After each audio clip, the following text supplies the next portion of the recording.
حضرت عمر فاروق اعظم رضی اللہ تعالیٰ نے جو اس دور میں انصاف قائم کیا تھا وہی حضرت عمر بن عبدالعزیز نے اپنے دور میں انصاف قائم کیا تھا. اور ایسا انصاف حضرت عمر بن عبدالعزیز کا تھا, ایسا انصاف کہ ایک بار حضرت عمر بن عبدالعزیز بیت المال کا حساب کر رہے تھے, بیت المال کے حساب میں لگے ہوئے تھے حضرت عمر بن عبدالعزیز, اور اتنا مصروف رہا کرتے تھے, اتنا مصروف رہا کرتے تھے کہ لوگ جو تھے جو ان کے پاس رہا کرتے تھے وہ یہ کہتے تھے کہ ہمیں ترس آتا ہے حضرت عبدالعزیز کی زندگی پر کہ یہ اپنی زندگی اپنا ٹائم جو ہے اپنے گھر والوں تک نہیں دیتے تھے بلکہ اپنا پورا وقت حکومت کے لیے لگا دیتے, پورا وقت جنتا کی اور رعایا کے لیے پورا وقت کر دیتے ہیں, آرام تک نہیں کر پاتے, اور جو وقت ملتا ہے رات میں اس میں اپنے رب کی عبادت میں مصروف ہو جاتے ہیں حضرت عمر بن عبدالعزیز. تو وہی حساب میں لگے ہوئے تھے, اور حساب میں لگے ہوئے تھے تو آپ کی بیوی آپ سے ملاقات کرنے کے لیے چلی آئی, ساتھ میں ایک چھوٹا سا بچہ بھی تھا. تو بچے نے کچھ سامان اٹھا لیا کھانے کا, کچھ سامان اٹھا لیا بیت المال سے, اور جیسے ہی سامان اٹھایا تو حضرت عمر بن عبدالعزیز نے کہا وہ سامان اس کو واپس رکھواؤ. ان کی بیوی نے کہا کہ یہ بچہ ہے, اچھا اس کو لے لیا. بولے نہیں, واپس رکھواؤ اس کو. بولے یہ روئے گا. بولے روئے تو روئے لیکن یہ اس کو واپس رکھواؤ. اور جیسے ہی رکھا تو یقیناً رونے لگا. تو ان کی بیوی نے کہا آپ کیسے حکمراں ہو, آپ کیسے خلیفہ مقرر ہو کہ اپنی اولاد کے بارے میں نہیں سوچتے ہو. بولے کہ اگر اولاد کو کھلانا ہے تو میری تنخواہ سے کھا سکتا ہے, میرے پیسے سے, یہ جنتا کا پیسہ ہے, رعایا کا پیسہ ہے, اس سے میں اپنے بیٹے کو ہرگز نہیں کھلا سکتا ہوں. اس کے بعد اس سامان کو بھی بیت المال میں جمع کروا دیا گیا تھا. ایسا انصاف حضرت عمر بن عبدالعزیز کے پاس.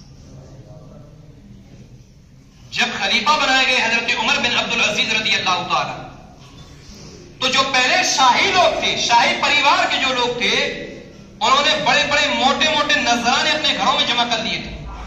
حکومت کا بڑا پیسہ اپنے گھروں میں جمع کر لیا تھا. غریبوں کی زمینوں کو چھین کر اپنے قبضے میں کر لیا گیا تھا. غریبوں کے زمین جائیداد کو اپنے نام لکھوا دیا تھا. حضرت عمر بن عبدالعزیز رضی اللہ تعالیٰ نے ایک دن اپنے بیٹے سے کہا, عمر بن عبدالعزیز نے اپنے بیٹے سے کہا کہ بیٹے, ان لوگوں نے, شاہی لوگوں نے بہت غریبوں کے اوپر ظلم کیا ہے, دیش کا پیسہ ان لوگوں نے لوٹا ہے, اور ان لوگوں نے لوٹ کے اپنے گھروں میں جمع کر لیا ہے, اپنے قبضے میں لے لیا ہے. غریبوں کی زمین کو انہوں نے اپنے ہڑپ لیا ہے. میں یہ چاہتا ہوں کہ ایک سے ان غریبوں کو ایک روپیہ ان کو واپس دلواؤں. جو انہوں نے زمین لی ہے زمین کو بھی دلواؤں, اور جو انہوں نے حکومت کا جو پیسہ ناجائز طور پر جو جمع کر رکھا ہے اس پیسہ کو دوبارہ پھر نکلوا کر بیت المال میں جمع کر پاؤں. کہا ابا حضور یہ تو بہت اچھی سوچ ہے, تو بیٹے اگلا جو جمعہ ہے اس میں تم اعلان کر دینا. تو عمر بن عبدالعزیز کے لڑکے نے کہا ابا حضور اگلا جمعہ کیوں؟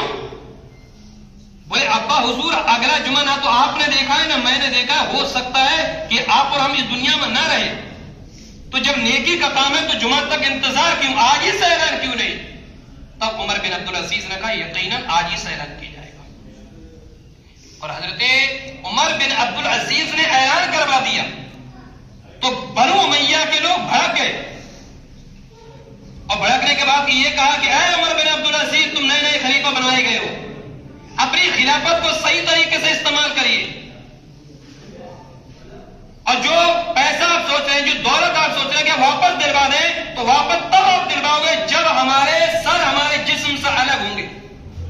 تب حضرت عمر بن عبدالعزیز نے کہا اگر مجھے اس کی بھی ضرورت پیش آئی تو میں وہ بھی کروں گا, اور تمہیں ذلیل اور تمہیں خار کر کے چھوڑوں گا, اور جو غریبوں کو تم نے لوٹا ہے تمہارا ایک روپیہ واپس ان غریبوں کو میں دلواؤں گا. اب تمہارے لیے بہتری اسی میں ہے, اچھائی تمہارے لیے اسی میں ہے کہ جو تم نے غریبوں کو لوٹا ہے, جو تم نے حکومتوں کو لوٹا ہے, جو دیش کا تم نے پیسہ کھایا ہے, اس کو اپنی مرضی سے اگر تم واپس کر دیتے ہو تب تو ٹھیک ہے, ورنہ ایک روپیہ تمہارے گھروں سے نکالا جائے گا.